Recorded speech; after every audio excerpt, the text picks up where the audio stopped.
Hey, this is PT Pop here with all four lobes of my brain securely bound behind my back. And this is just an impromptu video to tell you about my very last call center job and how I quit it. Stay tuned.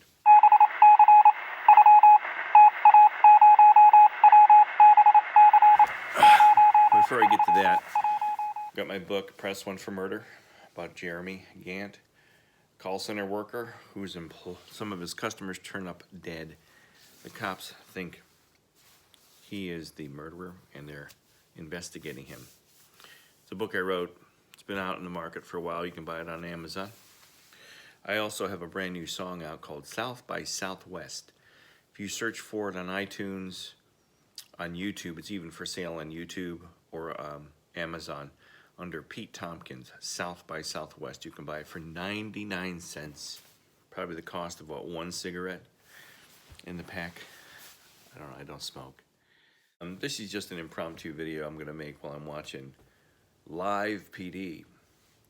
And I wanted to talk to everybody about my most recent and hopefully my last call center job ever. I think this was the final straw to break the camel's back, and I'm the camel. So I had this job at a small graphic design company, and I did quit it. And I quit it after finding out about a murder down the street, and the building had no heat in it, and they had no headsets for us to talk on the phones, and there were no calls. There was absolutely no calls. It was boring. It was so boring. The worst thing for me is boredom. I know it sounds really pussified, but man, if I get bored at a job and I kept falling asleep, and I'd be sitting there. And I thought I had it made because it was graphic design. It was the arts. I love the arts. I love graphic design.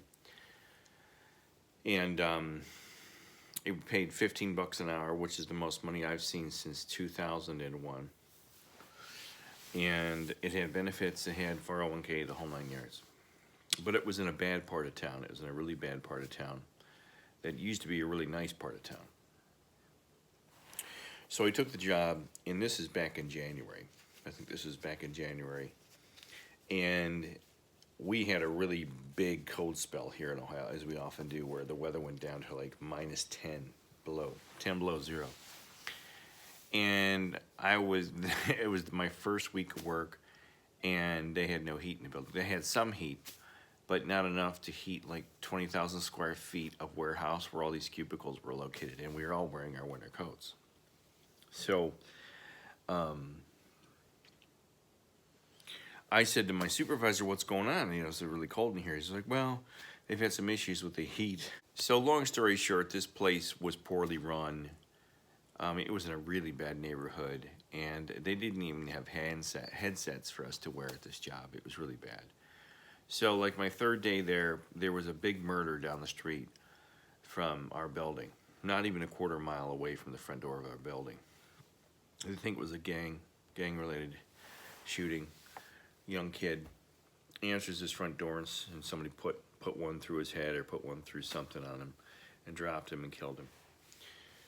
So I was really kind of concerned about my safety in this neighborhood because I was going to be there till 9-10 o'clock at night. News story, since this happened, there's been 2 additional murders in this area. So 3 people have been murdered within a 90-day period within less than a quarter-mile radius of this building where I worked. Then I'm at this gallery showing of mine where I had some of my photography on display, and I meet this guy. I don't know what his name was, Gerald or something, and he happened to live in the neighborhood where I was working. And boy, I said to him, I heard that's a pretty bad neighborhood. I said, I worked there for a while, and there's been like 3 murders there. And he said, try living there. It's awful living there now. He said, it used to be a nice neighborhood, but it's not anymore. There's another guy from this neighborhood who was threatening President Trump, threatening to sever his head from his body, and he was a supporter of Al-Qaeda or something like that. So there's a whole lot of interesting people that live in this neighborhood. It was a really bad, scary neighborhood. There were a lot of bad dudes walking around. You could tell they weren't just walking home from the school bus.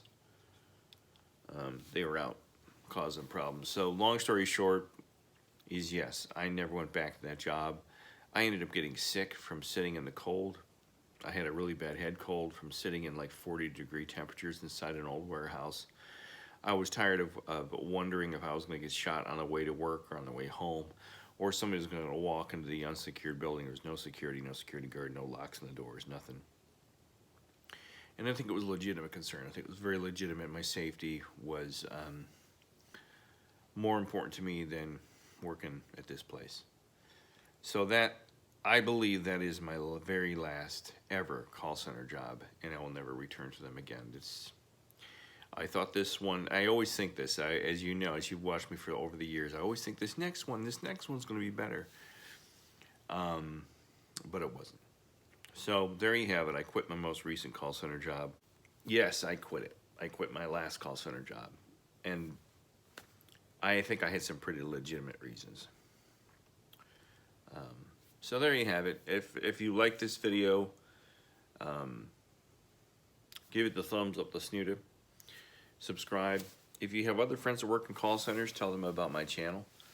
I would love to commiserate with them or talk with people about it. So there you have it. Hope you're all having a good day. Take care. And spring is here, people, here on the East Coast. It's going to warm up pretty soon. Maybe I'll make a video outside. You know what I think I'm going to do is I'm going to have a video at an open mic night.